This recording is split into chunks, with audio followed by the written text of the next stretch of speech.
Apa Pikirnya tuh? susah, Kak. Ribet pastinya itu, Kak, dan minder nggak yakin buat masuk. Terus Waduh, ada yang minder. bilang anak keren gitu kalau masuk bisa lolos LPDP. Waduh, terus apa lagi nih? Tadi ada yang mau ngomong deh kayaknya satu orang. Halo Kak Rizka. Halo. Iya, aku Dila.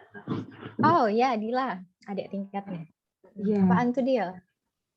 Kalau menurut aku pribadi sih masuk LPDP itu kayak susah sih kayaknya. Emang benar-benar perjalanan panjang gitu buat sampai dapet beasiswanya.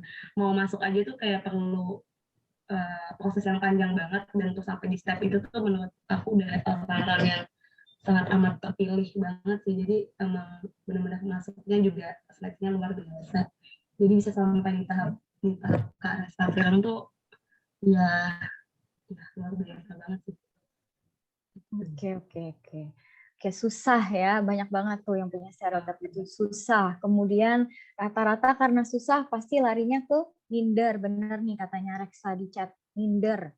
Kemudian banyak juga nih yang bilang sulit, kemudian penekanan kontribusinya ke negara, kemudian sudah di-cover, oh ya benar, sudah di-cover semua biaya. Jadinya kayak terkesan kaya ya. Jadi udah kayak di-cover semuanya, kayaknya enak banget tuh hidup anak-anak Wardi di luar negeri. Padahal faktanya nggak gitu. Nanti kita bongkar satu-satu ya. Jadi terima kasih sekali interaksinya. Jadi aku ada gambaran nih, kira-kira orang-orang di luaran sana kalau dengar penerima beasiswa terkhusus buat LPDP itu kayak gimana? Pasti rata-rata banyak yang bilang sulit. Dan akhirnya larinya adalah ke minder. Nah, ada beberapa fakta yang sebenarnya mau aku jabarkan tentang LPDP. Tadi awalnya aku mikir bakalan banyak yang ngomong kayak mungkin persaingannya atau persaingan sulit seperti itu. Dan sebenarnya kalau kita lihat atau tengok ke fakta si LPDP ini, LPDP itu nggak punya persaingan, alias kita itu sebenarnya tidak bersaing dengan satu sama lain. Jadi misalkan kita daftar nih di tahun yang sama nih, sama-sama di LPDP tahun ini, terus kita tuh sebenarnya tidak bersaing satu sama lain. Kenapa? Karena LPDP itu nggak punya yang namanya kuota. Mungkin ada beberapa beasiswa lain yang mensyaratkan misalkan dari Indonesia itu sekitar misalkan 1.000 orang aja atau apa. Nah, LPDP setiap tahunnya itu mereka nggak punya kuota. Mungkin ada ya kayak batasan maksimal misalkan bukan harus. Jadi misalkan mereka punya 1.000 misalkan di tahun ini gitu. Tapi apakah jika si pendaftar itu ternyata lebih dari 1.000 yang memenuhi batas yang mereka inginkan, jadi memenuhi semua nih kriteria yang LPDP inginkan, apakah akhirnya mereka akan maksudnya tidak diterima? Itu sangat jarang karena kuota yang bukan kuota, tapi batasan maksimal lah yang diharapkan LPDP misalkan 1.000, tapi rata-rata yang mereka terima paling hanya sekitar anggap saja kayak 800 atau 500. Ini angka sebenarnya bukan patokan atau hal yang nyata. Aku hanya sebagai contoh dan bayangan aja gitu. Karena sebenarnya juga kita yang awardee nggak tahu itu berapa. Cuma mereka selalu menekankan tidak ada kuota, yang artinya walaupun nih yang diterima kalau yang daftar misalkan 1.000, terus yang bagus itu ternyata cuma 1 atau 2 orang menurut LPDP nih, menurut batasan minimalnya mereka gitu, batasan minimal kemampuan yang mereka inginkan. Ya mereka bakalan terima apa yang mereka dapatkan itu aja. Walaupun itu misalkan tidak memenuhi kuota yang mereka inginkan sebenarnya 1.000, tapi yang diterima cuma 2-3 orang, ya nggak apa-apa. Menurut mereka seperti itu. Dan kalaupun jika misalkan dari 1.000 itu 1.000-1.000-nya bagus, malah ternyata yang pendaftar itu sebenarnya 2.000 dan 2.000-2.000-nya bagus, mereka juga bakal tetap menerima. Karena LPDP lagi-lagi tidak ada punya kuota. Dan LPDP itu juga banyak sekali jenisnya. Jadi awal-awal daftar mungkin kalian akan bingung beasiswa umum atau reguler, kemudian beasiswa targeted group, kemudian ada beasiswa afirmasi, dan lain sebagainya. Nah, di 3 cabang ini nanti banyak lagi sub-sub cabang lainnya. Misalkan afirmasi, ada yang dari background, misalkan kalian sekolahnya pesantren dulu, itu bisa. Kemudian ada yang berprestasi di dalam dunia olahraga, misalkan. itu juga bisa. Jadi banyak sekali dan itu harus kalian cek satu persatu. Kalau bisa sebelum pendaftaran kalian baca dulu persyaratannya apa aja dan pilih satu jenis beasiswa yang kiranya sangat menguntungkan bagi kalian. Menguntungkan di sini bukan karena kuotanya lebih banyak dari satu dan yang lain, karena lagi-lagi LPDP nggak ada kuota, tapi lebih ke misalkan di jalur afirmasi nih. Di jalur afirmasi kalian bisa masuk di jalur yang prestasi. Coba aja pakai yang prestasi, karena biasanya di jalur afirmasi itu list-list universitas, kemudian list-list jurusan yang dibuka jauh lebih beragam dibandingkan jalur yang beasiswa reguler. Seperti itu. Jadi silahkan baca beragam jenis beasiswanya itu, syaratnya apa aja, kemudian universitas-universitas yang dibuka apa aja, jurusan yang dibuka apa aja di tiap jalur beasiswanya, baru nanti pilih salah satu yang paling menguntungkan buat kalian. Gitu. Yang kiranya persyaratannya itu bisa dipenuhi dengan jauh. Faktanya LPDP itu selalu berubah hampir setiap tahunnya.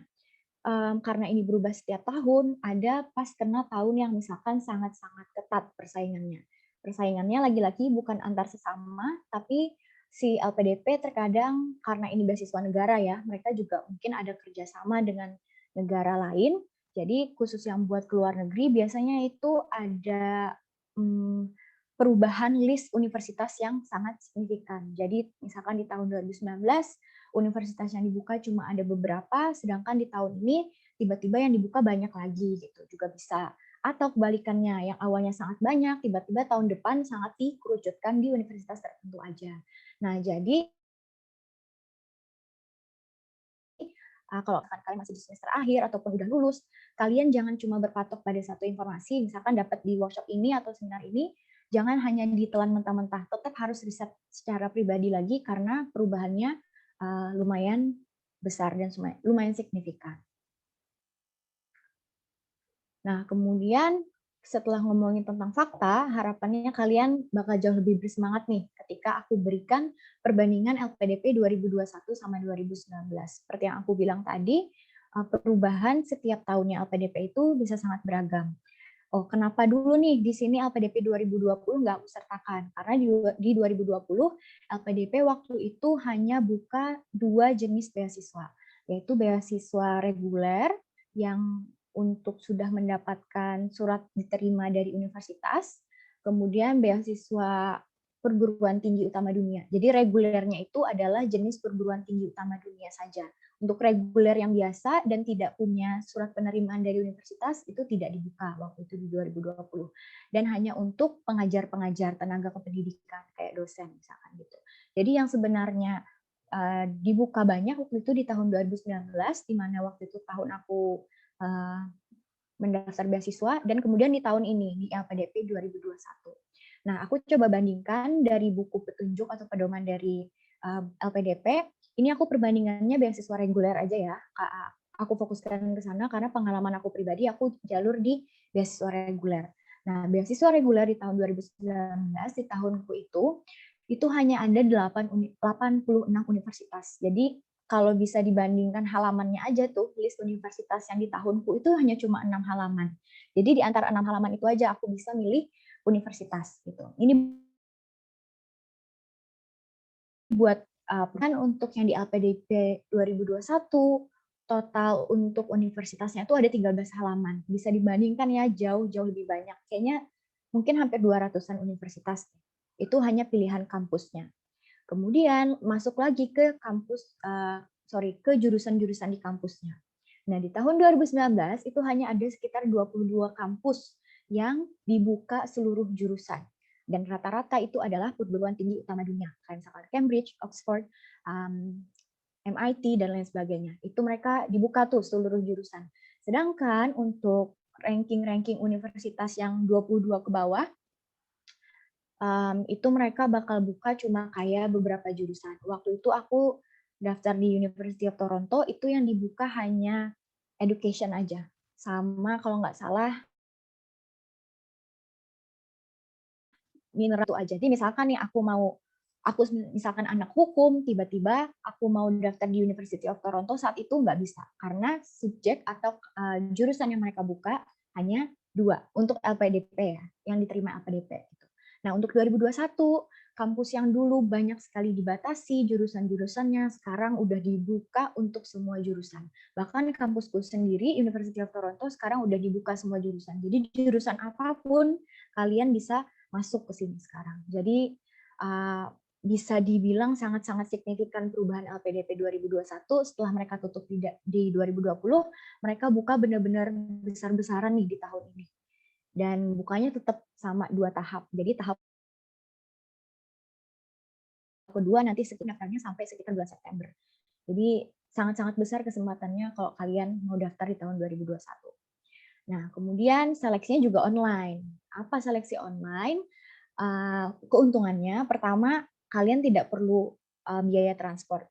Waktu tahunku itu aku harus seleksi, wawancara, kemudian tes itu harus ke Surabaya. Jadi kota-kota tertentu, kota-kota besar yang ditunjuk. Nah, dan biaya transport ini nggak bakal mereka cover karena kita kan belum jadi awardee ya. Jadi harus ada tabungan lain lah untuk mengeluarkan duit transport dan lain sebagainya itu. Sedangkan di 2021 ini kalian mungkin bukan hanya cukup sih ya, hanya membeli kuota, harus pastikan internetnya stabil. Nah, kemudian bisa tuh tes dari rumah langsung online karena mereka tahun ini nggak buka pendaftaran offline, seleksi offline sama sekali.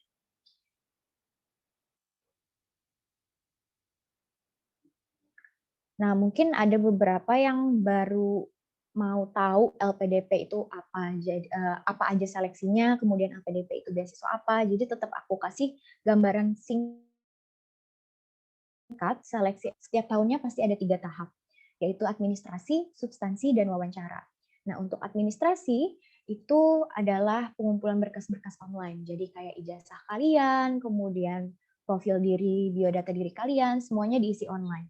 Nah, sekarang juga katanya kayak esai LPDP, personal statement-nya kita, kontribusi kita apa, itu semuanya diisinya sekarang online. Jadi kita nggak perlu unggah dokumen dari Word atau PDF gitu. Mereka langsung dari website, kita isi di sana dan bisa langsung disubmit.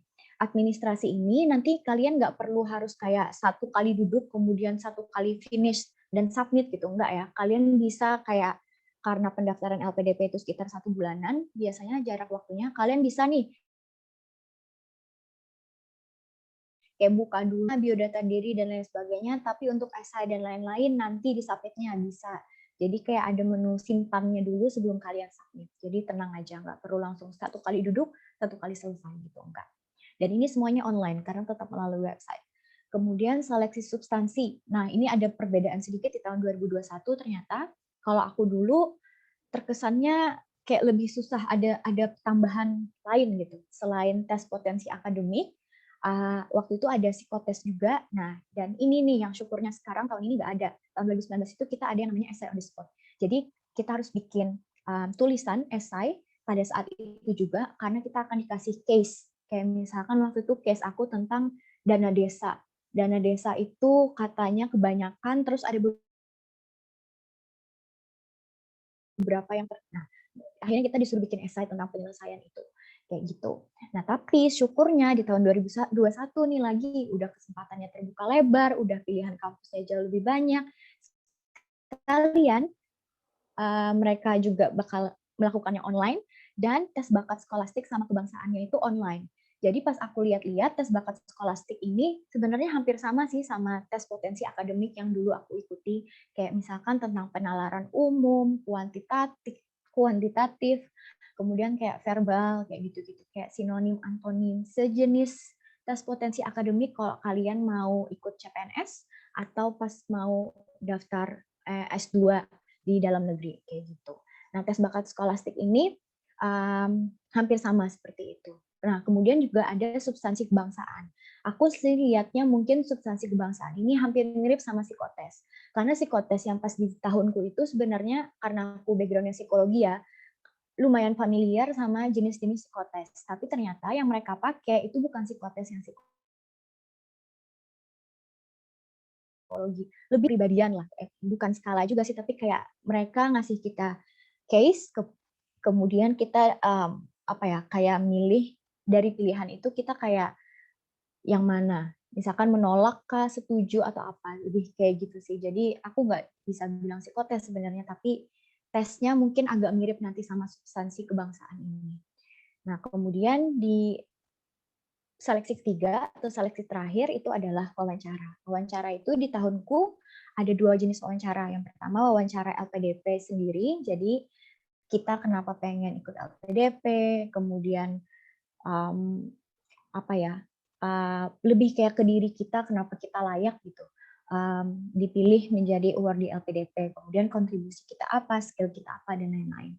Dan di wawasan negara itu juga ada wawancara tentang wawasan negara, tapi di sini bukan yang kayak misalkan kalian ditanya, oh BPUPKI dibuat di tahun berapa, itu enggak kayak gitu. Lebih ke jadi mereka bakal nanya, misalkan nih kejadian berontakan atau apa gitu, dan ada perubahan undang-undang yang akhirnya harus kembali ke tahun bla bla bla. Sikap kamu seperti apa nantinya jika hal seperti itu terjadi? Kayak gitu-gitu wawancaranya. Jadi kita lebih yang kayak kita percaya nggak ke pemerintah, terus kita punya solusi apa nih kalau misalkan terjadi dinamika politik yang tiba-tiba seperti apa di tahun-tahun berikutnya. Hal-hal yang berkaitan dengan negara sama politik seperti itu. Tapi nggak ada yang di tes kita harus ingat nih BPUPKI kapan dan lain sebagainya, itu nggak ada. Nah, untuk tes bakat skolastik, karena aku juga kepo ya, ini kayak hal baru gitu di dunia per LPDP-an, karena tahun-tahun sebelumnya pun, sebelum aku juga nggak pernah ada tes bakat skolastik ini, akhirnya aku nyari. Nah, ini ada rekomendasi sih, aku kemarin nyari di YouTube, kalian bisa lihat aja nih apa judulnya, nanti bisa di search langsung di YouTube. Kalau kalian mau nanti juga linknya bakal aku share. Jadi kalian lihat, aku lihat di sini dia memberikan bukan tips tapi lebih ke pemaparan tentang tata tertib, kemudian pelaksanaan seleksi online LPDP substansi itu seperti apa. Nah, jadi di situ dikatakan kalau tes bakat skolastik atau kemampuan akademik. Jadi ada 3 bagian, ada penalaran verbal, kuantitatif, sama pemecahan masalah. Kemudian juga ada waktu-waktu pengerjaannya masing-masing. Nah, untuk tes kebangsaan ini ternyata tidak menjadi patokan. Jadi tidak akan di-ranking tuh skor kalian kebangsaan itu berapa. Itu hanya jadi masukan bagi penyelenggara LPDP aja. Jadi hampir sama kayak psikotes itu. Waktu itu psikotes aku nggak ada skor yang tertera, tapi itu jadi bahan acuan apakah nantinya jika orang ini lulus dari segi perilaku atau sikap kita kepada negara itu sesuai nggak sama visi misi LPDP atau enggak. Nah, itu jadi hanya jadi masukan aja, tapi bukan jadi penentu apakah kalian nanti lulus ke tahap berikutnya. Gitu. Nah, kemudian masuk lagi nih, karena tadi udah tahu ya sekilas tentang LPDP itu gambaran umumnya seperti apa, mungkin banyak yang akan bertanya-tanya, karena tadi kan banyak sekali yang bilang masuknya sulit, kemudian ribet gitu ya. Apa sih yang harus dipersiapkan? Persiapannya kalau dari aku pribadi, kalau kalian udah berada di tahap ini, saat ini, mengikuti seminar ini, aku harapnya kalian udah punya yang namanya niat sama mental. Karena ini terkadang apa ya, banyak yang dilupakan gitu. Jadi orang terkadang daftar beasiswa tuh daftar-daftar aja gitu. Motivasinya apa, motivasi ya siapa yang mau daftar LPDP tapi nggak mau kuliahnya gitu kan. Pasti harus ingin melanjutkan kuliah. Tapi kalau bisa gali lagi niat tujuannya itu apa. Karena itu menjadi dasar awal kalian bisa bertahan atau enggak di prosesnya.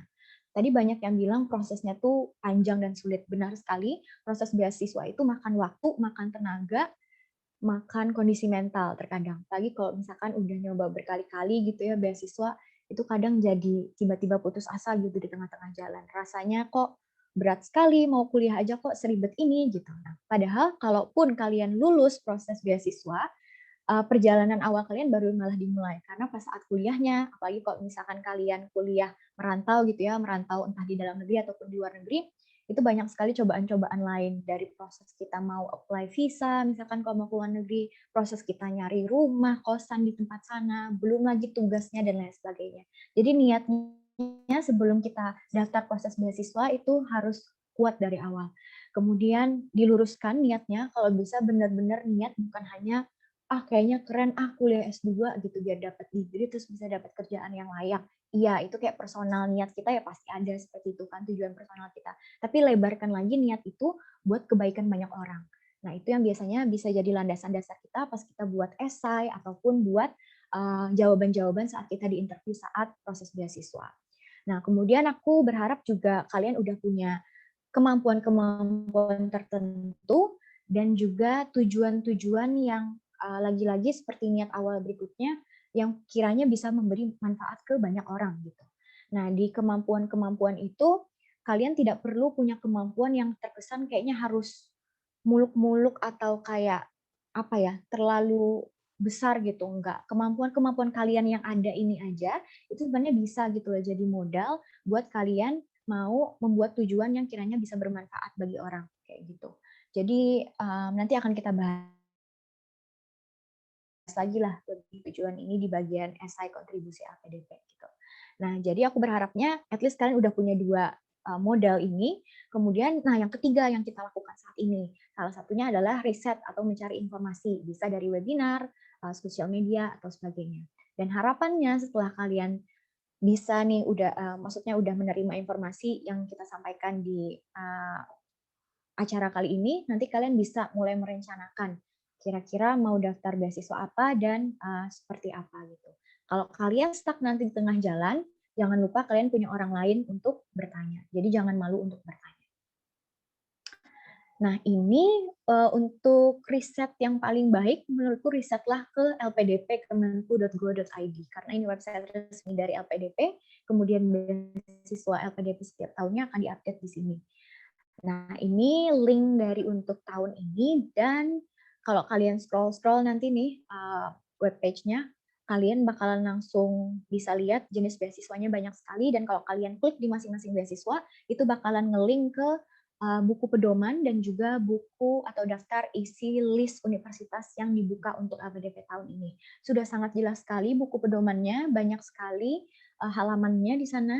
Yang perlu kalian lakukan setelah riset itu adalah baca dengan seksama. Karena terkadang banyak sekali yang udah nemu nih websitenya, tapi udah download juga bukunya, tapi mereka nggak baca dengan seksama. Terus akhirnya yang nanya atau hal-hal yang ditanyakan itu kayaknya masih hal-hal umum yang kalian bisa cari sendiri gitu.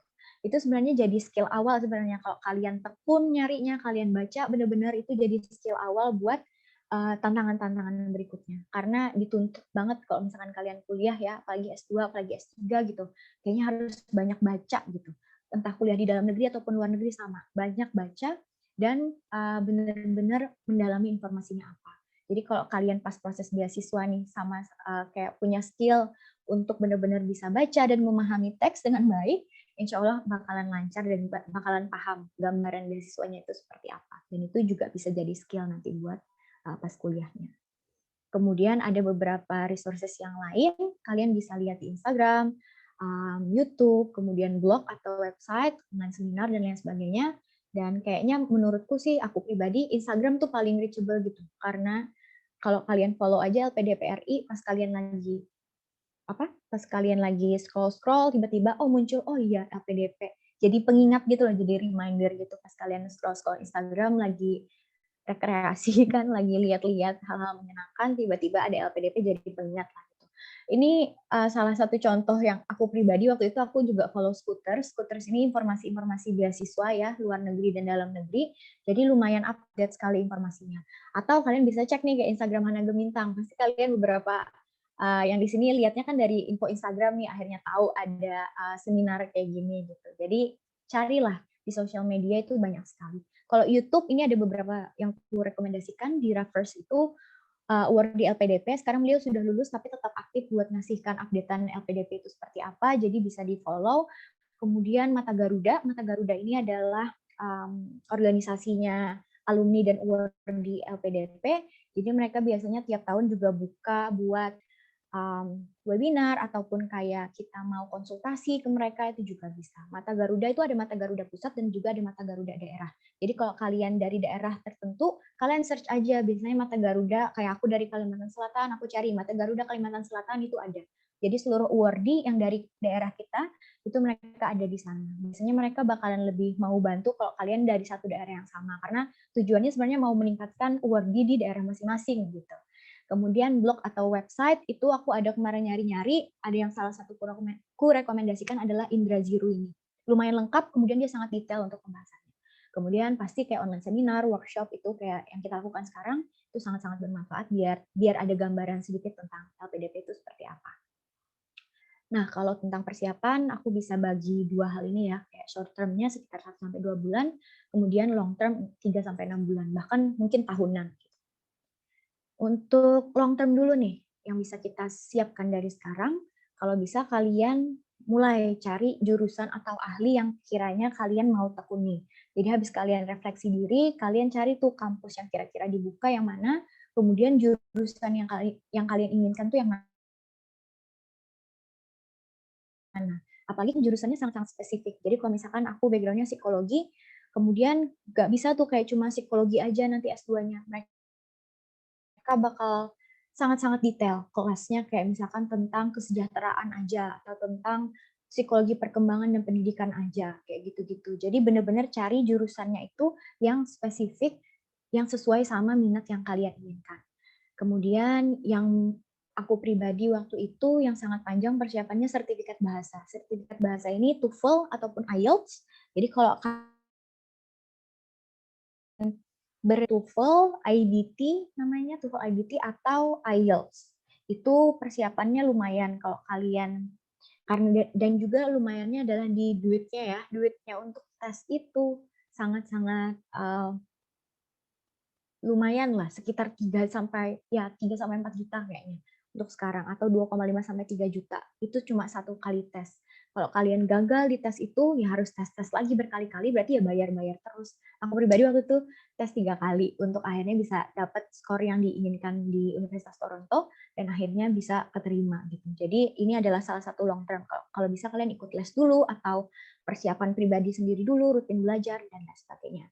Kemudian tes potensi akademik, nah karena yang tahun ini namanya tes skolastik apa tadi? Ya itulah skolastik bakat gitu ya. Jadi bisa disiapkan tuh, mulai dicari-cari jenis soalnya kayak gimana, kemudian mulai diingat-ingat lagi. Dan di saat long term ini aku sangat menyarankan kalian selain bisa asah skill kayak tadi ya, boleh ikutan les, kemudian belajar rutin, kemudian cari koneksi. Cari koneksi ini bisa dari awardee gitu ya. Kalian boleh bisa tanya-tanya nanti, atau aku pribadi waktu itu nyari dosen yang kiranya bisa memberikan masukan tentang jurusan yang aku inginkan, dan juga memberikan proofread buat esai-esai LPDP. Kemudian apalagi kalau dosennya udah awardee LPDP gitu. Aku kemarin nyarinya yang gitu. Jadi beliau udah tahu LPDP itu seperti apa, kemudian persyaratannya apa, dan aku beberapa kali minta ajukan proofread ke beliau, jadi beliau bisa ngecekin tuh SLPDP yang aku buat tuh kira-kira sesuai apa enggak gitu. Nah, kemudian update informasi terus-menerus setiap tahun, karena kadang selain LPDP juga banyak ya beasiswa-beasiswa lain yang kayaknya jauh lebih menguntungkan, dan kalau dibilang apa ya, keterima masuknya tuh kayaknya kesempatannya jauh lebih besar gitu. Jadi jangan hanya tutup kesempatan itu buat LPDP aja, misalkan aku mau LPDP, ngoyo nih mau LPDP apa, LPDP aja, jangan. Kalau menurut aku buka aja semua pintu yang kira-kira ada scholarship apa, coba apply gitu. Sambil belajar juga seiring perjalanannya itu. Kemudian nabung, karena tadi yang aku bilang kita harus les, kemudian nggak harus sih sebenarnya, kita bisa ikutan les gitu ya. Terus kita harus ikut tes untuk persyaratan bahasa Inggris. Oh, bahkan di dalam negeri pun mereka juga mensyaratkan TOEFL ya. Jadi TOEFL namanya ITP. Nah, TOEFL ITP itu buat jadi persyaratan masuk universitas dalam negeri. Jadi baik mau luar negeri ataupun dalam negeri, kalian tetap harus tes sendiri gitu. Tes ke lembaga-lembaga bahasa ataupun instansi-instansi lain yang menyediakan tes, dan itu otomatis biayanya biaya pribadi. Jadi kalau bisa nabung dari jauh-jauh hari. Nah, ini short term nih yang bisa disiapkan sekitar ya paling maksimal dari 2 bulan sebelumnya, atau beberapa minggu pun nggak apa-apa sebenarnya gitu. Nah, asalkan untuk rencana studi atau proposal studi ataupun yang tahun sekarang namanya tuh personal statement sama esai kontribusi, itu kalian udah, yang penting tuh udah punya gambaran kalian tuh mau apa, permasalahan yang kiranya mau kalian selesaikan di Indonesia itu apa, kemudian relasinya sama jurusan kalian tuh dari permasalahan tuh apa gitu. Nah, ini sebenarnya proses perenungannya itu masuk di yang long term. Tapi untuk menuliskannya bisalah short term gitu ya. Karena kalian udah tahu isinya apa, tinggal bikin outline-nya, kemudian coba dituliskan. Bisa sekitar 2 bulan sebelumnya lah gitu. Bahkan beberapa minggu sebelumnya juga nggak apa-apa, sebelum deadline. Nah, untuk surat rekomendasi, ini hasil dari cari koneksi tadi. Cari koneksi kan bisa ke dosen atau dosen pembimbing skripsi kita dulu, atau misalkan dekan kita gitu. Dan minta surat rekomendasi dari beliau. Pak, saya mau minta surat rekomendasi dari Bapak buat apply beasiswa gitu. Jadi beliau biasanya, kalau dosen sih kayaknya beberapa udah tahu ya kalau apply beasiswa itu surat rekomendasinya seperti apa. Nah, tapi kalau LPDP mereka punya template sendiri yang bisa dosennya isi, kemudian nanti ditandatangani sama dicap instansi. Jadi ini bisa lah sekitar 2 minggu sebelumnya minta atau 1 minggu sebelumnya, karena ada beberapa dosen yang terkadang sibuk, terus akhirnya mereka lupa tuh surat rekomendasi si mahasiswa ditaruh di mana. Jadi bisa masukkan short term. Kemudian surat kesehatan atau PC, kemudian SKCK itu juga silakan sekitar 1 minggu sebelumnya nggak apa-apa. Scan ijazah, transkrip nilai, ini scan-nya kalau bisa scan-nya benar-benar jelas gitu ya. Kalau bisa masih ada waktu jangan pakai scan HP tapi benar-benar scan dari tempat scanner misalkan gitu. Kemudian KTP, foto formal, dan biodata diri lainnya. Oh, mungkin buat surat kesehatan sama kepolisian ini kalau nggak salah itu maksimal 6 bulan. Jadi jangan juga tuh kayak 6 bulan sebelumnya kalian udah cek TBC, cek narkoba, karena itu udah nggak bakal berlaku lagi nanti pas LPDP selesai. Jadi kalau bisa sekitar 1 bulan lah sebelumnya, biar tidak expired. Nah, ini ada sedikit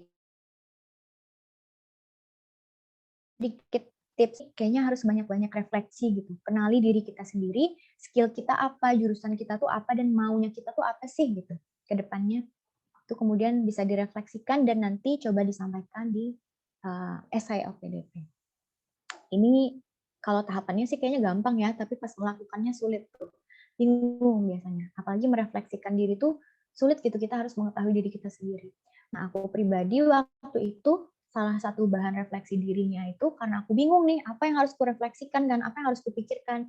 Aku baca buku pedoman LPDP beasiswa yang dulu. Nah, ini aku tampilkan persyaratan personal statement dan juga proposal studi dan rencana studi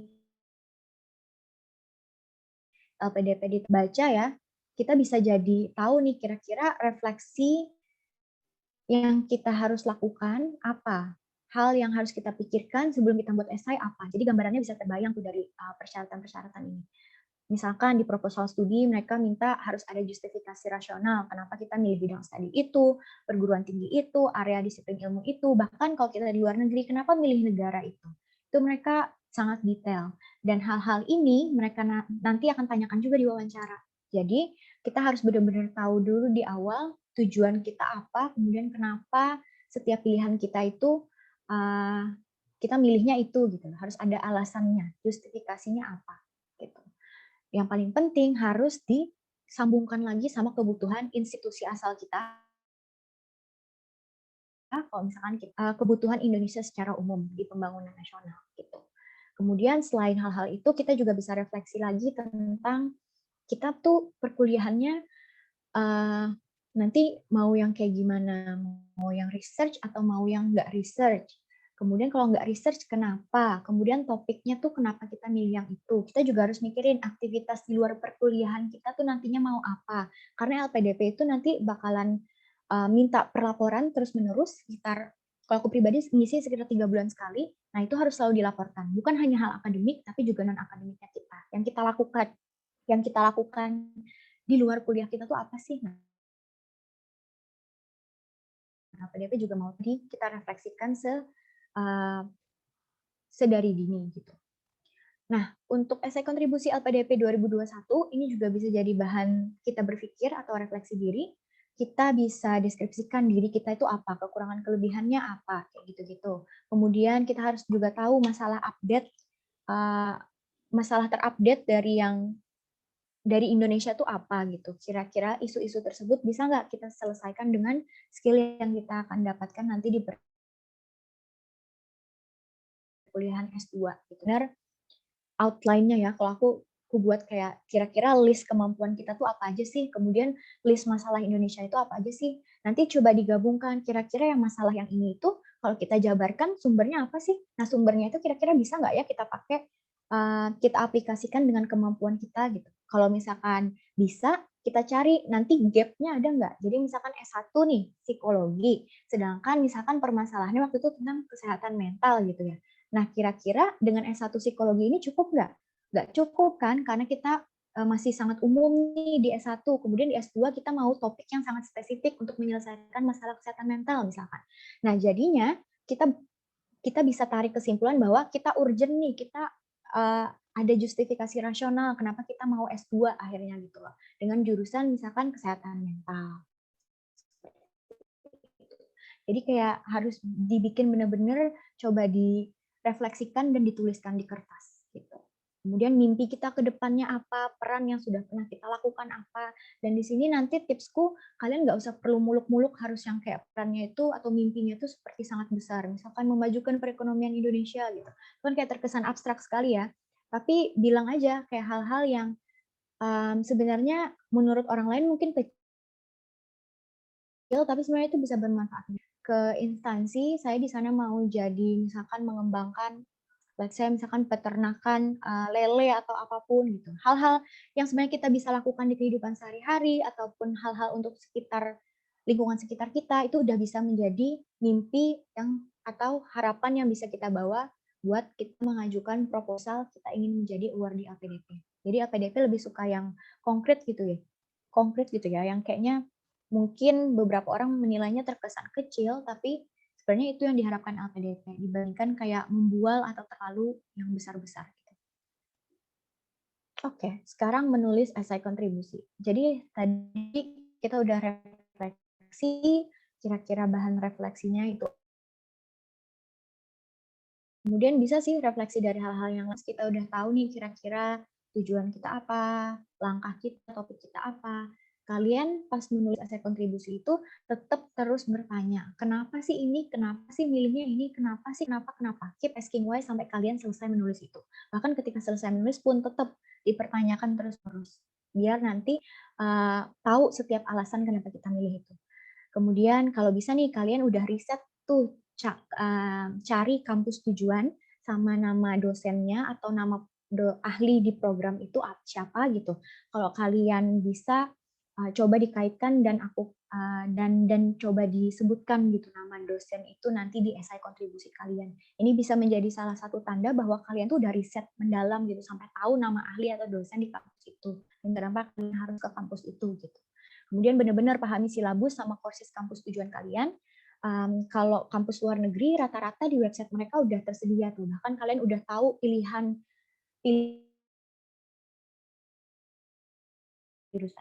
mata kuliah itu sudah ada di website. Jadi kalian bisa udah kayak rencanakan dari sekarang, oh nanti milih pilihan yang ini, mata kuliah yang ini, mata kuliah yang ini. Nah, itu udah bisa dicek. Kalau kampus dalam negeri biasanya tidak sedetail itu di website mereka, tapi coba di email aja. Coba di email dan minta kayak apa ya, secara umum gambaran perkuliahan sampai akhir itu seperti apa. Misalkan ada mata kuliahnya akan lebih baik. Jadi coba benar-benar dicari dulu. Jadi nanti kalian bisa relate gitu loh. Apa yang kalian dapatkan di kampus S2 tujuan kalian itu bisa dikaitkan nggak sama permasalahan dan kebutuhan di Indonesia. Dijabarkan manfaat dari course-nya itu apa aja, dari mata kuliahnya itu apa aja. Dan karena itu kalian nanti bisa membantu lah penyelesaian permasalahan dan kebutuhan di Indonesia. Nah, rencana yang kalian buat di esai kontribusi itu harus jangka panjang, kemudian seperti yang aku bilang tadi harus spesifik, terukur, dan kalau bisa achievable, realistis aja gitu. Jangan yang terlihat muluk-muluk dan terlalu melebih-lebihkan. Kemudian, pilih bahasa. Ini banyak sekali kalau yang pas award bikin esai, mereka bingung, ini boleh nggak ya bahasa Indonesia atau bahasa Inggris? Aku kemarin juga sempat salah, aku coba bikin bahasa Inggris, itu menurutku sangat kacau masih. Dan ternyata pas aku cari info sekitar 1 minggu sebelum deadline pengumpulan dokumen PDP, ternyata itu boleh pakai bahasa Indonesia untuk esai kontribusi. Bahkan ketika kamu ingin tujuan kuliahnya ke luar negeri.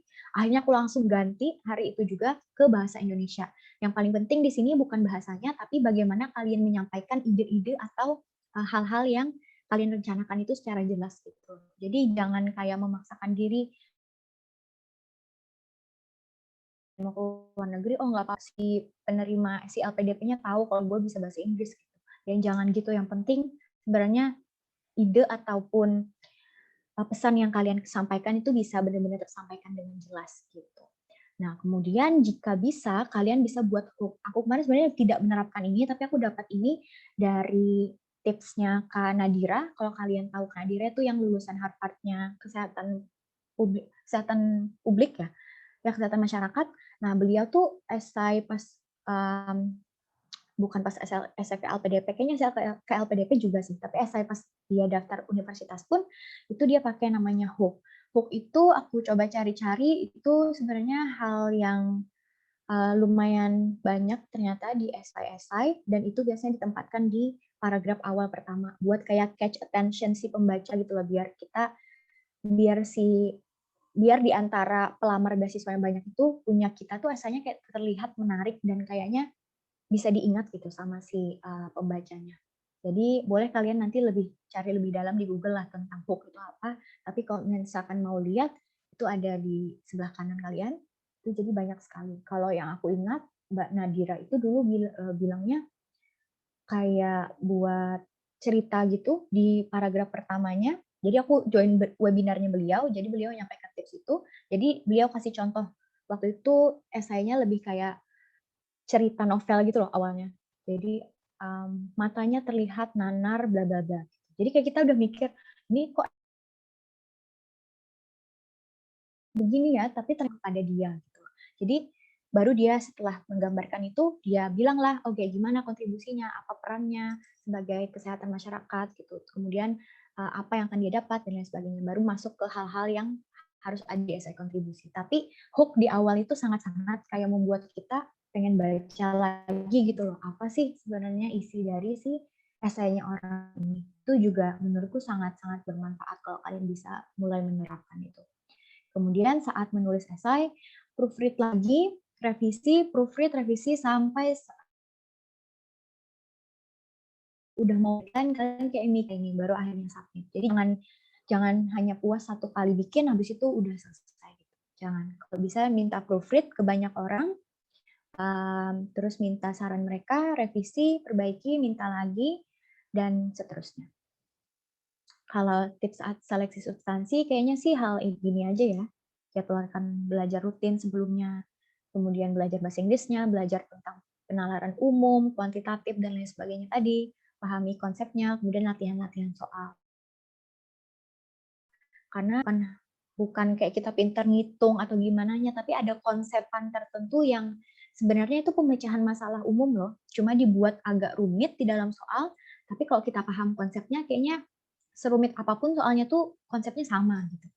Jadi kayak konsepan matematika mungkin ya pas kita SMP, SMA gitu. Jadi kalau bisa pahami konsepnya dan latihan-latihan soalnya diperbanyak. Aku pribadi waktu itu beli buku aja sih di Gramedia, tes potensi akademik Bappenas gitu. Jadi Otto Bappenas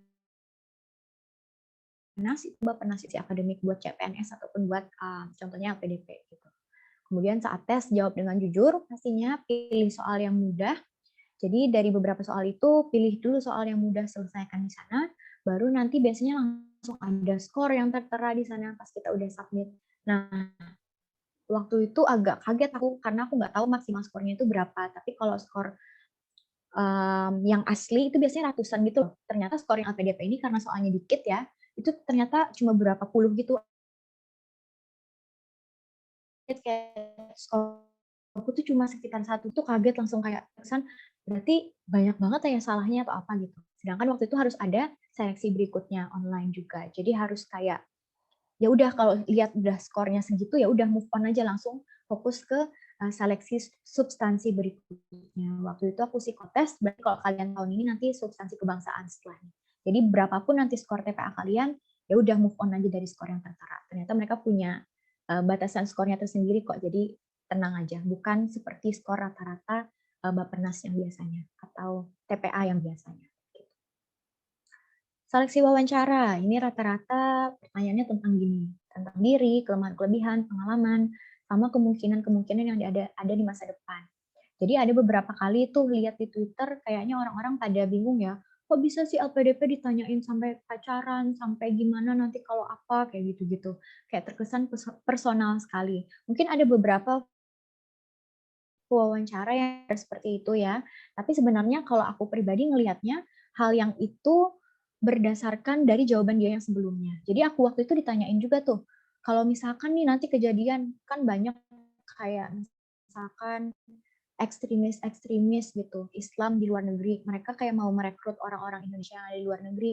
Kalau nanti kamu ketemu yang kayak gitu gimana? Gitu. Terus misalkan jika itu pacarmu ikut organisasi itu, terus kamu pengen juga nggak tiba-tiba gitu. Jadi terkesannya sebenarnya kayak terkesan, kok apa sih nanya-nanyain tentang pacar, nanya-nanyain tentang kayak suami di masa depan, apa gitu sih. Pewawancara tuh nanyainnya kayak gitu. Tapi sebenarnya dia kayak membuat skenario-skenario yang kemungkinan bisa terjadi di masa depan, biar kayak tahu gitu loh, tindakan kita tuh sebenarnya nanti seperti apa gitu.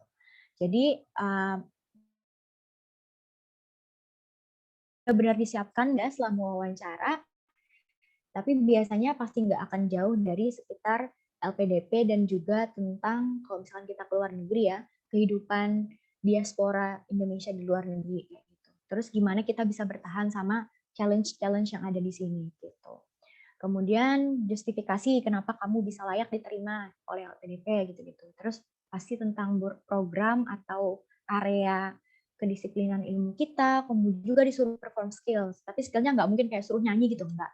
Kayak lebih, waktu itu aku esaiku kan bahasa Indonesia nih. Si bapaknya bilang, coba dong jelaskan esaimu ini, presentasikan tapi pakai bahasa Inggris. Gitu. Nah, jadi mungkin dia mau tahu nih, bisa nggak sih orang ini pakai bahasa Inggris, kok mau kuliah di luar negeri gitu. Akhirnya kayak presentasi tipis lah tentang esai yang kita buat itu, tapi dalam bahasa Inggris. Jadi bisa aja tuh tiba-tiba disuruh entah presentasi bahasa Inggris lah, atau apa, kayak gitu.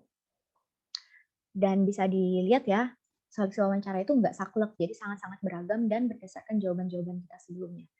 Tipsnya adalah, yang pertama, kalau persiapan, pahami LPDP itu mereka visi misinya apa sih yang mereka cari dari LPDP, kemudian pahami juga dokumen-dokumen yang udah kita buat, pahami esai kita dengan benar, karena mereka bakal nanyain itu lagi. Apalagi kalau misalkan ada yang kurang jelas dari esai, mereka biasanya bakal mau nyari tahu, ini maksudnya kamu gimana sih gitu, biar kayak kita bisa menjelaskan kembali. Kemudian cari dan catat pertanyaan-pertanyaan yang pernah keluar. Kalau kalian search di Google, banyak sekali pertanyaan-pertanyaan wawancara yang dituliskan awardee ataupun pendaftar di blog-blog, di YouTube gitu. Dan biasanya pertanyaannya sekitar-sekitar hal itu juga, tapi pertanyaan lanjutannya yang akan berbeda-beda. Karena kan pertanyaan lanjutannya berdasarkan jawaban kita gitu ya. Jadi kayak paling enggak pertanyaan-pertanyaan inti itu kita udah tahu gitu loh.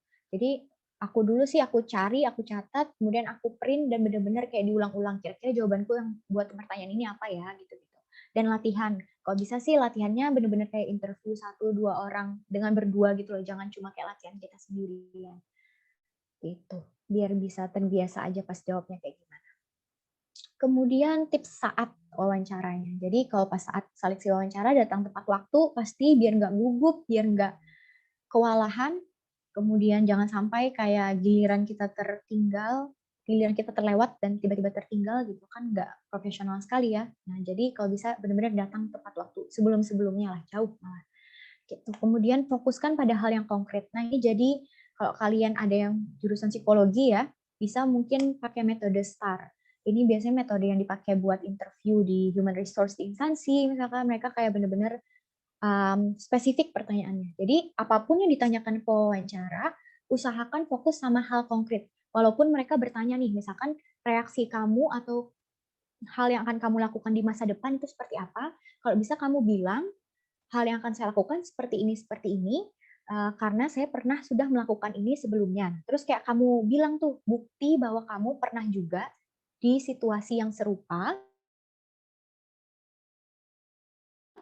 kemudian di situasi pas kamu dapat situasi itu waktu itu apa gitu. Jadi kayak kamu misalkan melakukan ini dan akhirnya kamu jelaskan juga hasil dari ketika kamu melakukan perilaku itu gitu, di dalam keadaan itu hasilnya seperti apa, baikkah atau enggak gitu. Jadi kalau bisa walaupun pertanyaan masa depan, kalian bisa tetap kaitkan sama hal yang sudah pernah terjadi sebelumnya dengan situasi yang mirip. Misalkan situasi tekanan gitu ya, ada tekanan dari luar bla bla bla di masa depan. Nah, waktu itu kalian misalkan juga pernah ada dalam situasi tertekan.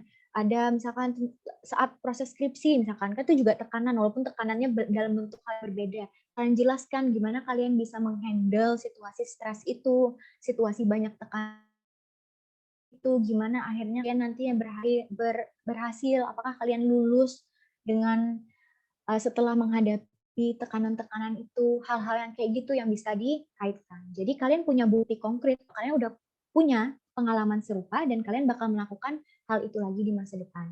Ataupun jika hasilnya tidak baik, kalian bakalan bilang, oh berarti ada hal-hal yang saya perbaiki yang nanti di masa depan tidak akan saya lakukan lagi atau seperti apa.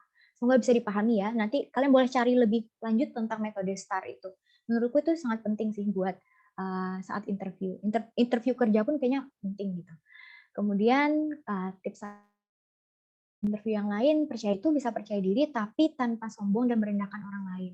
Jadi banyak sekali isu yang bilang banyak sekali orang pintar yang sangat-sangat pintar gitu ya, tapi nggak diterima LPDP. Jadi terkadang LPDP itu nyari yang mereka mau berkontribusi gitu, mau humble, bukannya mementingkan dirinya sendiri gitu. Jadi biasanya kalau bisa jangan ada statement-statement yang terkesan kayak menyombongkan diri atau kayak tiba-tiba secara tidak langsung ya kayak merendahkan atau memandang rendah orang lain. Jadi harus hati-hati. Jadi diri kita sendiri aja. Kalau kita nggak jujur nanti kayak berbelit-belit karena si pewawancara LPDP itu ada 3 dan salah satunya psikolog. Jadi kalau kalian kayaknya jawabannya tidak konsisten gitu ya, bisa jadi psikolog bisa dapat polanya dan kayak terkesan oh ini anak bohong dan terkesan mengada-ngada atau apa. Jadi dari 3 pewawancara itu nanti kalian bakal menghadapi psikolog, kemudian dari LPDP sendiri, kemudian juga ahli atau kayak dosen gitu, biasanya kayak guru besar di mana gitu, yang menanyakan tentang hal-hal akademik ataupun hal-hal jurusan kalian. Nah, itu aja sih untuk tips dan triknya. Kemudian saat-saat setiap seleksi tesnya mungkin kelamaan. Aku kembalikan ke moderator ya. Oke, wah seru banget ya ini. Kariska ngejelasnya detail banget sampai dikasih tips-tipsnya juga. Nah, mungkin menyingkat waktu juga ya, karena tadi banyak banget pemaparannya, pasti dari teman-teman juga mungkin ada nih curiousnya tentang LPDP ini sendiri. Untuk sesi pertanyaan akan dibatasi sampai 8.30, jadi untuk teman-teman yang mau bertanya, bisa langsung mic aja.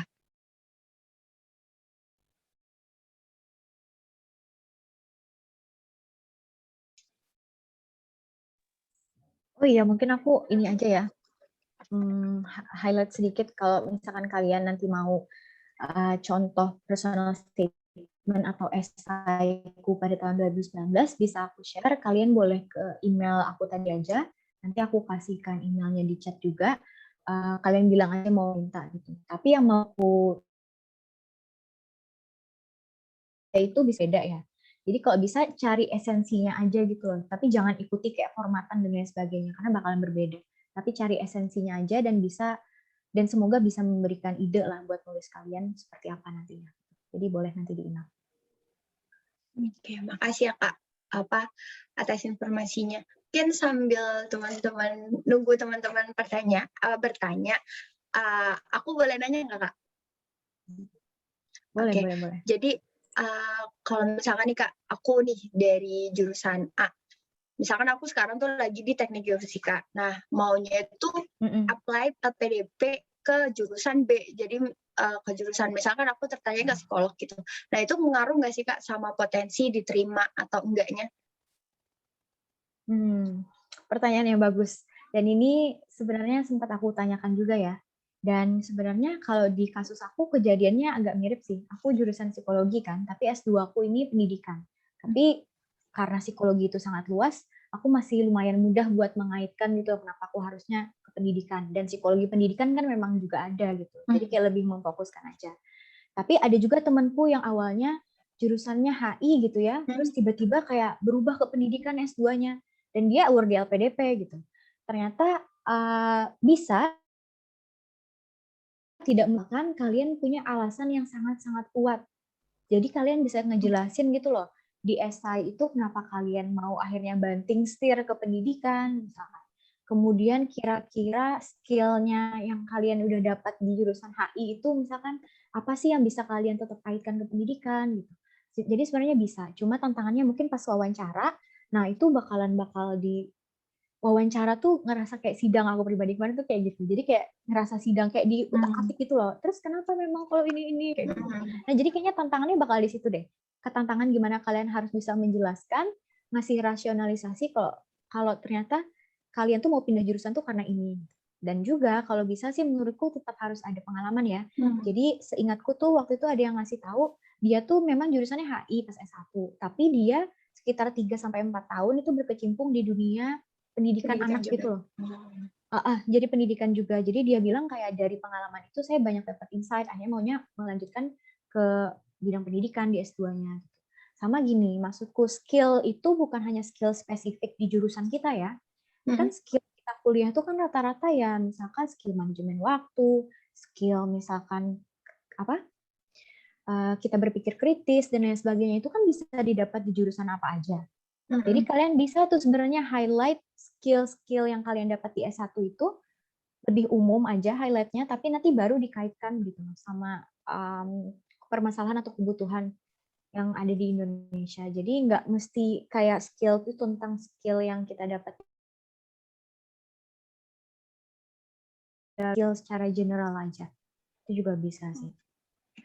Jadi kita tuh intinya tuh gimana caranya kita meyakinkan ke pihak-pihak LPDP-nya kalau misalkan emang kita tuh serius gitu ya Kak, keseriusan kita dan keteguhan kita untuk kenapa sih kita tuh mau pindah gitu ya. Benar.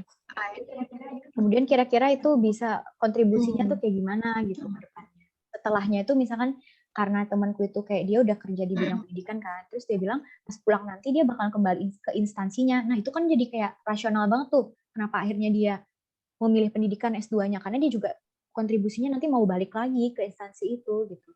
Jadi kayak terkesan, oh oke, nggak apa-apa dia pindah jurusan, tapi memang ternyata basic skill dan juga tentang pengetahuan dia tentang pendidikan itu emang udah mumpuni gitu loh, dan akhirnya dia juga bakal balik kan ke instansi pendidikan gitu. Jadi kayak oke, rasional gitu. Jadi makasih Kak atas jawabannya. Mungkin ini ada pertanyaan dari Kak Husnuni Sautami. Maaf Kak Fitri dulu.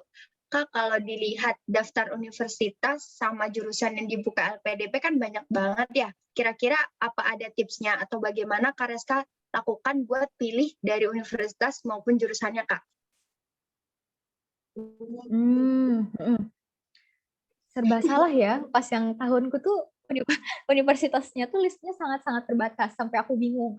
Aku tuh cuma milih 2 jurusan loh. Sebenarnya kan LPDP ngasih 3 slot ya buat jurusan kita. Tapi aku tuh milih 2 aja saking menurutku udah nggak ada lagi nih yang bisa dipilih gitu.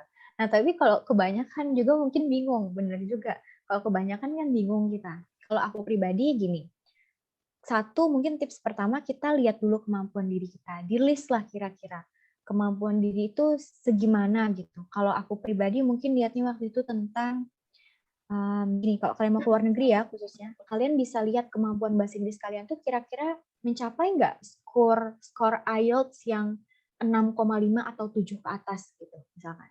Kalau kiranya nih kalian percaya diri kalian bisa dapetin segitu dan kalian udah pernah nyoba tes simulasi IELTS atau apa gitu dan ternyata dapet, kalian bisa nanti dari menyeleksinya dari universitas yang nerima skor TOEFL atau IELTS yang kiranya sekitaran range itu gitu. Karena biasanya untuk universitas yang ranknya tinggi ya, 20 dunia ke atas, itu mereka bisa minta rata-rata 8 gitu ke skor IELTS itu. Skor IELTS maksimal itu 9 ya BTW. Dan aku kemarin itu dan skor untuk bahasa Inggris itu nggak cuma skor utamanya ya. Jadi aku kemarin tes pertama itu dapat skor 7. Udah lumayan bagus tuh, banyak universitas yang minta. Tapi dicari lagi. Universitas itu terkadang minta per bagian. Jadi kayak bagian skill speaking, writing, bla bla bla itu ada minimalnya juga. Jadi ada yang meminimalkan skor writing tiba-tiba 7 gitu, tapi yang lain 6,5 nggak apa-apa. Karena misalkan dia berbasis research gitu. Jadi dia butuh skill writing yang lebih bagus. Nah, jadi aku kemarin tuh lihat nih dari kemampuan aku, kayaknya tuh nggak bisa menuhin semua skor itu 7. Kalaupun sampai skor tertentu yang kayaknya jeblok gitu loh, paling yang cuma 6, 6,5 gitu. Nah, jadi aku bakalan list kayaknya universitas ini ketinggian deh gitu. Tapi jangan juga akhirnya ini ya pesimis ya gitu, karena aku kemarin waktu itu udah ngelihat ranking universitasnya tinggi, aku udah kayak nggak mungkin gitu. Yang persyaratan yang ranking segini aja udah kayak gini nih, gimana mau yang ini? Akhirnya nggak aku lihat, waktu itu aku UCL sebenarnya. Terus nggak aku lihat tuh persyaratannya, padahal ternyata persyaratan UCL itu sama aja sama kampus yang University of Toronto yang aku daftarin sekarang gitu. Ternyata jadi jangan cuma kayak lihat rankingnya, tapi benar-benar lihat persyaratannya gitu. Jadi list dulu kemampuan kalian, kayak kalian ngerasanya gimana untuk persyaratan bahasa Inggris gitu. Baru filtrasi dari situ bisa lah. Nanti kalau udah filtrasi dari situ rasanya udah masih tetap banyak, boleh nih nanti dari pilihan kalian jurusannya yang kira-kira benar-benar menggambarkan atau bisa yang bisa dapat insight lebih banyak gitu di jurusan atau universitas yang mana. Terus lagi nih mengeluarkan riset-riset tentang hal yang kalian tekuni sekarang gitu. Itu bisa jadi bahan buat pertimbangan sih buat ngefilter universitasnya. Gitu kayaknya. Semoga membantu. Oke, makasih Kak atas jawabannya. Mungkin Kak Fitri, apakah ada tanggapan lagi atau udah cukup? Ya, mungkin kita lanjut ya pertanyaan selanjutnya dari Kak Husnun Nisa Utami. Selamat malam Kak Reska, saya Husnun Nisa Utami mau bertanya kendala apa aja sih yang Kak Reska hadapi saat mendaftar LPDP? Rada berat ya, ini struggle yang ditanyain. Iya ya, struggle ya. Bener sih, itu harus di-highlight ya. Itu harus di-highlight biar kayak orang tuh tahu bener-bener gitu loh perjuangannya nggak sesimpel yang digambarkan ya. Tipsnya kayaknya gampang gitu, padahal ngelakuinnya enggak. Kendala ya, aku pribadi kendala itu satu, IELTS. Waktu itu aku juga masih kerja, jadi kayaknya pikiran itu dibagi gitu loh. Pendaftaran beasiswa aja gitu. Jadi ada tantangan sendiri lah. Terus apalagi ya kendalanya? Sebenarnya kalau diingat-ingat banyak, tapi kalau udah kelewat tuh jadinya kayak ya udahlah itu kendala kecil gitu kayaknya ya. Tapi pada saat itu ya bisa nangis-nangis juga sebenarnya. Cuma IELTS sih kayaknya yang paling ku ingat, sama bikin-bikin esai kayak gitu-gitu. Jadi minta proofread beberapa kali ke dosen, bisa bangun koneksi yang bagus dulu ke dosen. Kalau bisa sih surat rekomendasi gitu-gitu ya, harus dari dosen yang benar-benar kenal kita atau pernah kerja bareng kita gitu. Jadi kayak pas beliau menjabarkan potensi kita, beliau bakalan bilang kayak, oh saya pernah berpengalaman bekerja dengan Reska misalkan di gini-gini dan dia kayak gini-gini. Jadi kayak lebih spesifik dan jauh lebih personal biasanya. Jadi si LPDP juga tahu bahwa dosen ini kayaknya benar-benar tahu gitu loh, karena pernah bekerja sama, terus pernah penggambaran orang ini nggak hal-hal yang umum aja tapi spesifik gitu. Itu biasanya juga beberapa orang sih yang mungkin hilang koneksi ya, apalagi misalkan udah kerja lama terus udah hilang koneksi sama dosen, kayaknya agak-agak susah gitu loh buat mendapatkan surat rekomendasi dari dosen. Oh, tapi surat rekomendasi ini juga boleh ya dari atasan kita. Jadi misalnya kita bekerja di instansi apa, terus atasan kita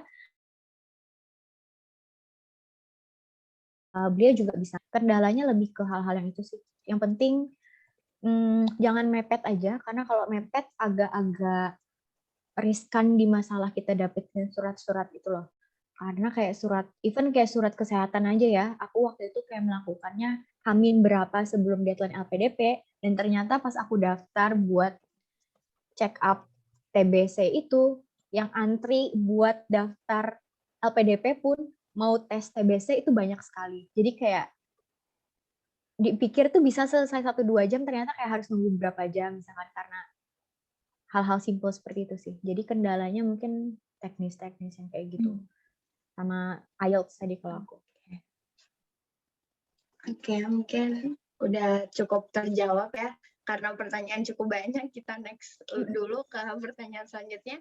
Ini dari Alazain. Hai Kak, I wanna ask some question ya. Yang pertama about the school acceptance. Apakah memungkinkan jika kita apply sekolah dalam negeri untuk gelombang 2, tetapi belum mendaftar ke sekolah tersebut? Mungkin satu dulu itu Kak, dijawab dulu. Setauku bisa sih gelombang 1, gelombang 2. Gelombang 1. Ya, tahap 1, tahap 2 ya. Tahap 1 itu biasanya untuk pendaftar yang kira-kira sudah punya surat penerimaan dari kampus, ada juga yang belum punya surat penerimaan dari kampus. Jadi setauku bisa kalau kita belum apply. Aku pribadi waktu itu, tapi aku daftar beasiswanya dulu gitu. Jadi boleh aja sih.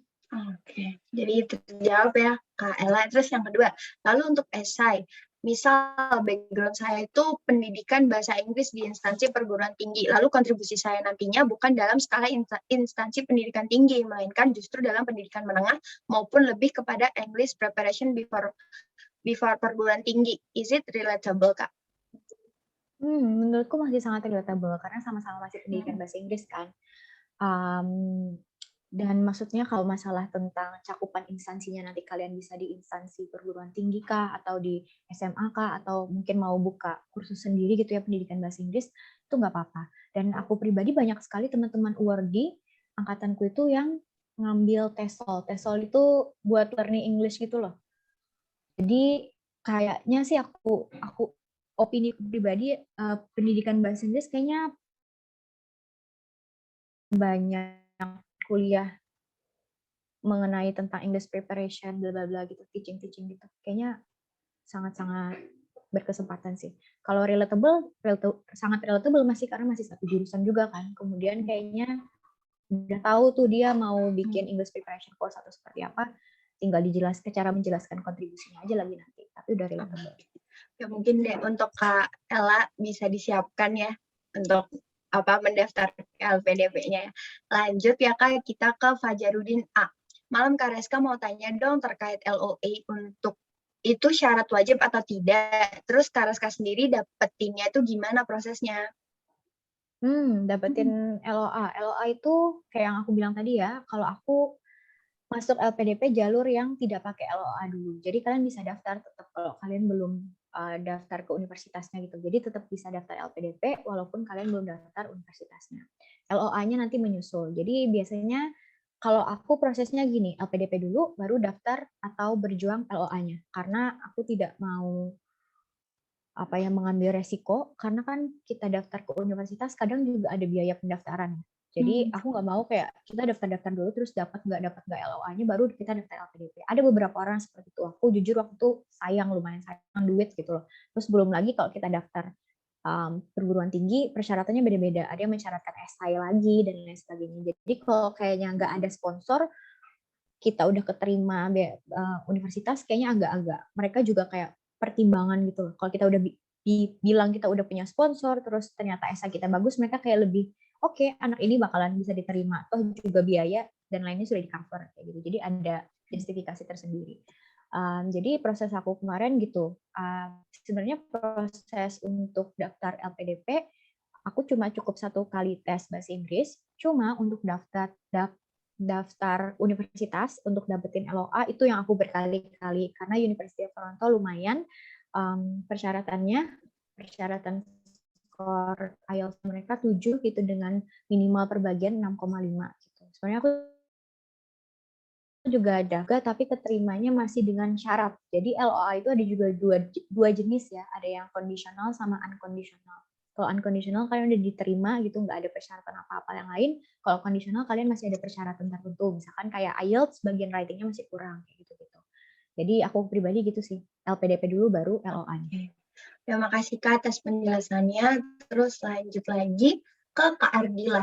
Kalau Kak Reska untuk tes TOEFL dan IELTS sendiri, apakah harus di lembaga yang ditetapkan LPDP atau bisa bebas di mana aja? Bebas di mana aja selama itu bukan tes simulasi ya. Jadi benar-benar tes benerannya, bukan tes yang simulasi. Jadi yang penting sertifikatnya tuh emang resmi gitu ya Kak, dari lembaga apapun tuh masih bisa. Benar.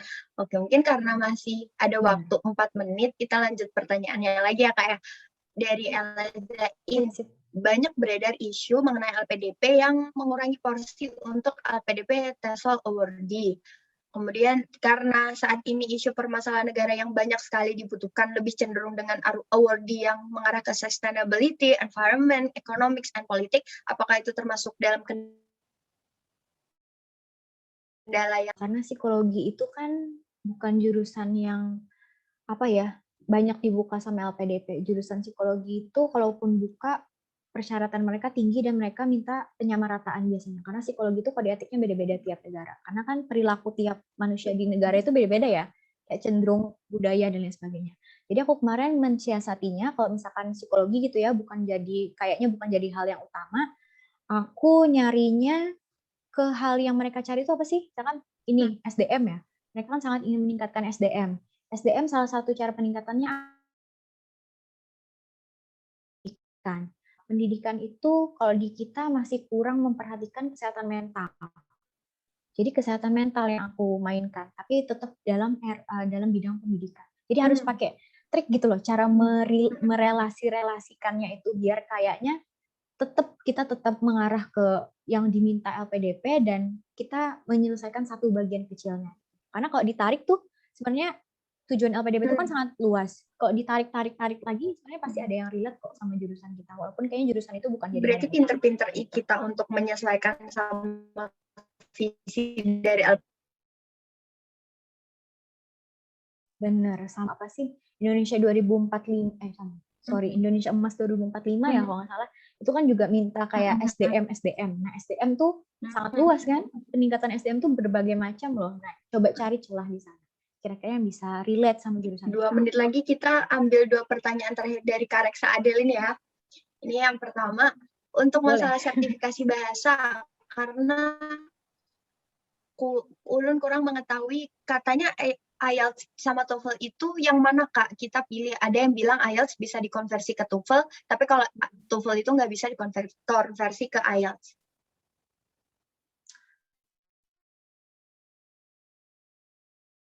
Bahasa pun hasil simulasi. Jadi kalau kalian punya TOEFL apa gitu ya, terus katanya bisa dikonversi ke IELTS, kira-kira ini apa? Itu namanya hasilnya masih prediction test aja. Itu nggak bisa. Jadi benar-benar yang kalau kalian mau hasil IELTS-nya, ya ke lembaga IELTS, tesnya IELTS gitu. Jadi nggak ada yang bisa dikonversi. Konversi itu biasanya cuma kayak kind of marketing ya dari si lembaga lesnya, biar kayak mereka mengetahui gitu loh batasan kita kalau IELTS kayaknya dapatnya segini gitu. Tapi kan kita belum ikutan tes benerannya. Nah, LPDP nggak mau nerima. Jadi bener-bener yang ini, yang real tesnya. Nggak boleh hasil konversi. Ini pertanyaan terakhir nih. Dalam essay kakak bilang kenali diri sebelum merefleksikan diri. Nah, bagi dong Kak tips dan trik kakak untuk mengenali diri kakak. Jelaskan di presentasi ya. Banyak-banyak cari refleksi gitu loh. Bahan refleksinya salah satu tadi yang aku bilang, kalian bisa buka-buka pedoman beasiswa yang sebelumnya, tahun-tahun sebelumnya, mereka kan kayak minta kita harus menjustifikasi kampus tujuan kenapa ke situ, jurusannya itu kenapa ke situ, kemudian ada juga tahun-tahun sebelumnya yang bilang lebih kayak fokus esai tentang mimpi kita, nah jadi kayak bisa tuh ambil hal-hal refleksi dari yang sebelum-sebelumnya, atau fokus benar-benar pedoman yang kita deskripsikan diri, deskripsikan mimpi kita, deskripsikan misalkan pengalaman kita gitu-gitu. Nah, itu bisa dari situ kita mulai berpikir gitu loh. Jadi kayak dari pengalaman nih, oh pengalamanku apa aja ya selama kuliah, kira-kira pengalaman yang kecil ini tuh sebenarnya manfaatnya apa ya, bisa ditarik nggak ya garis besarnya kalau ke hal yang lebih besar itu seperti apa gitu. Jadi gitu aja sih kalau untuk refleksi diri. Emang harus banyak-banyak latihan sama banyak-banyak baca dan merenung kali ya. Oke, makasih ya Kak Reska atas jawaban-jawabannya. Dan berhubung ini udah terbatas waktunya, jadi mohon maaf untuk teman-teman, jangan khawatir.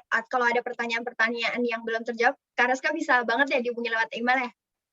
Yap, email aja ya. Iya. Jadi nanti kalau pas buka pasti dijawab kok, insya Allah. Mungkin aku izin ngirim emailnya lagi ya Kak? biar Sure, teman-teman sure, notice. sure. Boleh, boleh. Siap, siap. Nah, di Oke, situ baik. nanti teman-teman kalau masih bingung nanti insya Allah bakal dijawab sama Kak Reska gitu. Nah, mungkin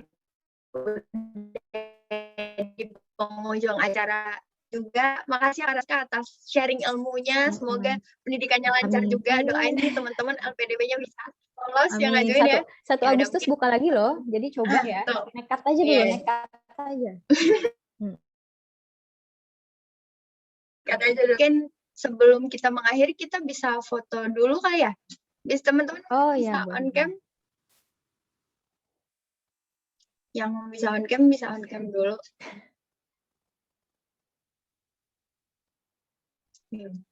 Mana nih orang-orangnya nih? Aktif semua kan. Nggak mau on cam dulu. Nah, ada beberapa nih. Ya udah.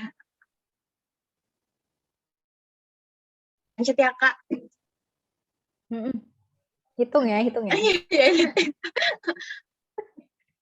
Oh gaya. Udah siap semuanya? 1, 2, 3. Oke. Wait. Simpan dulu. Lagi 1 kali lagi. 1, 2, 3. Oke.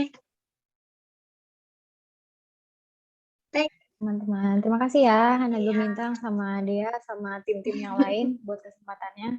Semoga bermanfaat, semoga berkah, dan semoga bisa jadi jalan awal pembuka buat bisa daftar LPDP dan lulus. Amin. Makasih ya Kak atas kehadirannya dan teman-teman juga yang udah menyempatkan kita sharing pada hari ini. Jangan lupa untuk info-info terbaru tentang isu-isu apa sih yang kira-kira tentang pendidikan atau isu-isu lainnya, jangan lupa follow aja Hana Gemintang, itu pasti banyak banget update atau ketinggalan meskipun nggak follow akun lainnya, tapi kalau follow Hana Gemintang auto update udah gitu ya. Sebelumnya terima kasih dan mohon maaf apabila ada salah kata dari aku. Sekian dari saya. Wassalamualaikum warahmatullahi wabarakatuh. Selamat malam semuanya. Selamat malam. Waalaikumsalam warahmatullahi wabarakatuh. Dadah Kak Reska. Makasih ya. Dadah, makasih ya. Bye-bye.